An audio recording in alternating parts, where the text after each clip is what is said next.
அனைவருக்கும் வணக்கம். 2 நாளைக்கு முன்னாடி ட்ரம்ப் அவர்கள் $1,00,000 வந்து H-1B ஃபீஸ வந்து எழுதி வச்சிருந்தாரு. ஒன் டைம் ஃபீஸா. அது மட்டும் இல்லாம அது கிளாரிஃபிகேஷன் வெளில போட்டிருந்தோம். அதுல ஒரு சின்ன கிளாரிஃபிகேஷன் ஸ்டார்டிங்ல சொல்லிடுறேன். என்னன்னா, ஆல்ரெடி அப்ளை பண்ணி வாங்கியிருக்கிறவங்களுக்கு திருப்பி அப்ளை பண்ணி எக்ஸ்டென்ஷன் பண்ண போறவங்களுக்கு இந்த பாதிப்பு கிடையாது. இதுக்கு அடுத்த லாட்டரி சிஸ்டம் அது மட்டும் இல்லாம புதுசா அப்ளை பண்ண போறவங்களுக்கு செப்டம்பர் 21 யுஎஸோட ஈஸ்டர்ன் டைம் 12:01 அந்த டைம்ல இருந்து புதுசா அப்ளை பண்ண போறவங்களுக்கு அடுத்த லாட்டரி சிஸ்டம்ல வந்து வர போறவங்களுக்கு மட்டும்தான் இந்த $1,00,000 ஃபீ அப்படின்றது அப்ளிகபிள் ஆக போகுது. ஆல்ரெடி நீங்க H-1B விசால யூஎஸ்ல வேலை பார்த்துட்டு இருக்கீங்க. கம்பெனிக்காரங்க உங்களுக்கு எக்ஸ்டென்ஷன் பண்ண போறாங்க அப்படின்ற பட்சத்துல இது பாதிப்பு இல்லை அப்படின்னு சொல்லிட்டு கொடுத்துருக்காங்க. ஆல்ரெடி H-1B விசால இருக்கீங்க, அடுத்து எக்ஸ்டென்ஷன் பண்ண போறீங்க அப்படின்னா பாதிப்பு இல்லை அப்படின்னு சொல்லி கிளாரிஃபிகேஷன் கொடுத்துருக்காங்க. அதை வந்து அந்த வீடியோஸ்ல வந்து சொல்லியிருந்தோம். ஸோ ஸ்டார்டிங்ல வந்து ஒரு சின்ன கிளாரிஃபிகேஷன் பண்ணணும்னு தெரிஞ்சுக்கணும்னு நினைக்கிறவங்களுக்கு சொல்லியிருக்கோம். ஸோ ட்ரம்ப் அவர்கள் ஏன் இந்த H-1B விசாக்கு இந்த ஃபீஸ் இன்க்ரீஸ் பண்ணியிருக்காரு? ஏன்னா இதுல 71% 2024 H-1B விசா கொடுத்ததுல 71% இந்தியன்ஸ் தான் வந்து இதுல அதிகமா பெனிஃபிட் ஆயிருக்காங்க. அப்படி இருந்து ஏன் வந்து இந்த H-1B விசாவோட ஃபீஸை வந்து இன்க்ரீஸ் பண்ணியிருக்காரு? அந்த கோல்டன் கலர் பிளாட்டினம் கார்டுன்றது தனி, அதை வந்து டார்கெட் பண்றதுல அது யாருக்கு வேணாலும் வாங்கிக்கலாம். ஸோ இந்த ஏன் வந்து போட்டிருக்காரு அப்படின்னு பார்க்கும் வந்து இந்த ரஷ்யன் குரூட் ஆயில் தான் காரணம் அப்படின்னு சொல்லிட்டு அது யூடியூபோட ஸ்டோரேஜே ஃபுல்லா இருக்கும், க்ரூட் ஆயில் தான் காரணம் அப்படின்னு சொல்லிட்டு அதெல்லாம் அது ஓரம் கட்டி வச்சிடும். ரஷ்யாவே வந்து யூஎஸ்ஏ வந்து ரஷ்யா கிட்ட இந்த நேச்சுரல் கிளாஸ் எல்லாம் நிறைய வாங்கிட்டு இருக்காங்க. ஸோ அதை ஓரம் கட்டி வைப்போம். என்ன காரணம் அப்படின்னு சொல்லி பார்க்க வந்து 3 காரணங்கள் சொல்றாங்க. அந்த 3 காரணம் சொல்றதுக்கு முன்னாடி ஒரு சின்ன கிளாரிபிகேஷன் கொடுக்கணும். யூஎஸோட ஃபார்மிங் செக்டருக்கும் டெய்ரி ப்ராடக்ட்ஸும் வந்து யூஎஸோட ஃபார்மிங் ப்ராடக்ட்ஸும் டெய்ரி ப்ராடக்ட்ஸும் வந்து இந்தியா வந்து இம்போர்ட் பண்ணணும் அப்படின்னு சொல்லிட்டு ரொம்ப நாளா வந்து ஒரு கட்டுப்பாடு வச்சுட்டே இருக்காரு, ஒரு கோரிக்கை வச்சுட்டே இருக்காங்க. கோரிக்கையில நீங்க கண்டிப்பா பண்ணி ஆகணும் அப்படின்னு சொல்லிட்டு ட்ரம்ப் சைட்ல இருந்து யூஎஸ் சைட்ல இருந்து நம்ம கிட்ட கோரிக்கை வச்சுட்டே இருக்காங்க. அது ஏன் வந்து யூஎஸோட டெய்ரி ப்ராடக்ட்ஸ் ஃபார்மிங் ப்ராடக்ட்ஸ் வந்து இம்போர்ட் பண்ண மாட்டாங்க அப்படின்னு சொல்லி கேட்டீங்கன்னா, சப்போஸ் நம்ம யூஎஸ் கவர்மெண்ட்ல இருந்து என்னன்னா இந்த டெய்ரி ஃபார்மிங் பண்றவங்களுக்கு சப்சிடி எல்லாம் கொடுக்குறாங்க. அதனால யூஎஸ்ல வந்து இந்த பாலோட விலை வந்து கொஞ்சம் கம்மி, அதெல்லாம் அங்க இருந்து நம்ம இங்க கொண்டு வந்துட்டோம் அப்படின்ற பட்சத்துல இங்க 8 கோடி பால் சார்ந்து இல்ல மற்றும் விவசாயம் சார்ந்து இருக்கக்கூடிய விவசாயிகளுக்கு பாலை வந்து கலக்கிறவங்களும் வந்து விவசாயம் சேர்த்துப்போம் அப்படின்ற பார்க்க வந்து 8 கோடி விவசாயிகளுக்கு இந்தியால இதனால பாதிப்பு இருக்கு. 8 கோடி விவசாயிகள்லாம் 8 கோடி குடும்பங்கள்னு ஒரு கூட வச்சுக்கலாம்.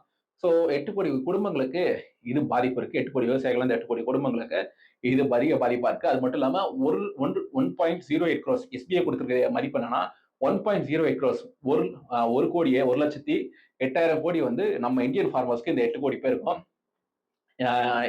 பாதிப்பு ஏற்பட போகுது அப்படின்னு நீங்க கணக்கு பண்ணி பார்த்தீங்கன்னா ஒரு நாளைக்கு $400 $500 கிட்ட வரும்.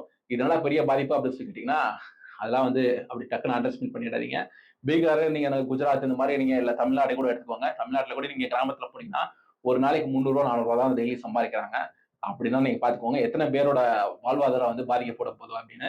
அது ஒரு சென்டிமெண்ட். அது மட்டும் இல்லாம யூஎஸ்ல உள்ள மாடுகளுக்கு அங்க வந்து ரத்தம் சார்ந்து வந்து மீந்து போற எலும்புகள், அது மட்டும் இல்லாம கறி, இந்த மாதிரி விஷயங்களை வந்து யூஎஸ்ல உள்ள இந்த ஃபார்மிங் செக்டர்ல இருக்க மாடுகளுக்கு, பால் கறக்கக்கூடிய மாடுகளுக்கு கொடுப்பாங்களா. ஏன்னா அந்த பால்ல வந்து புரோட்டீன் கண்டென்ட் நிறைய இருக்கணும் அப்படின்ற மாடு இல்லாம யூஎஸ்ல பொறுத்த அளவுக்கு இந்த மீட்ல வந்து நிறைய கன்சியூம் பண்ணுவாங்க. ஸோ இந்த வேஸ்டா போதில் அந்த எலும்பு, வேஸ்டா போற சதைகள், அந்த வேஸ்டா போற பார்ட்ஸ், குடல், இந்த மாதிரி விஷயங்கள்லாம் வந்து அதை அரைச்சி ஒரு ப்ராசஸ் பண்ணி இந்த மாடுகளுக்கு கொடுப்பாங்க. ஆர்டிகல் லிங்க்ஸ் எல்லாம் வைக்கிறேன் பாருங்க. அந்த ஒரு விஷயத்தினாலையும் தான் வந்து யூஎஸோட ப்ராடக்ட்ஸ், டெய்ரி மற்றும் ஃபார்மிங் ப்ராடக்ட்ஸ் வந்து இம்போர்ட் பண்றதுக்கு இந்தியா வந்து தடை வச்சுட்டு இருக்காங்க.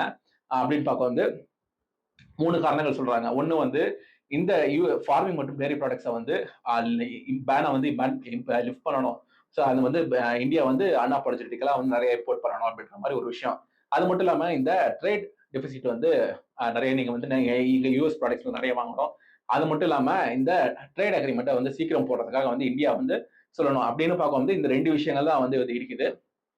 ஸோ இது வந்து ஒன்னு சீக்கிரம் பண்ணணும் அப்படின்னு ஒரு விஷயம். அது மட்டும் இல்லாம MAGA மாகா சப்போர்ட்டர்ஸ் அப்படின்னு சொல்லி ஒருத்தவங்க இருக்காங்க.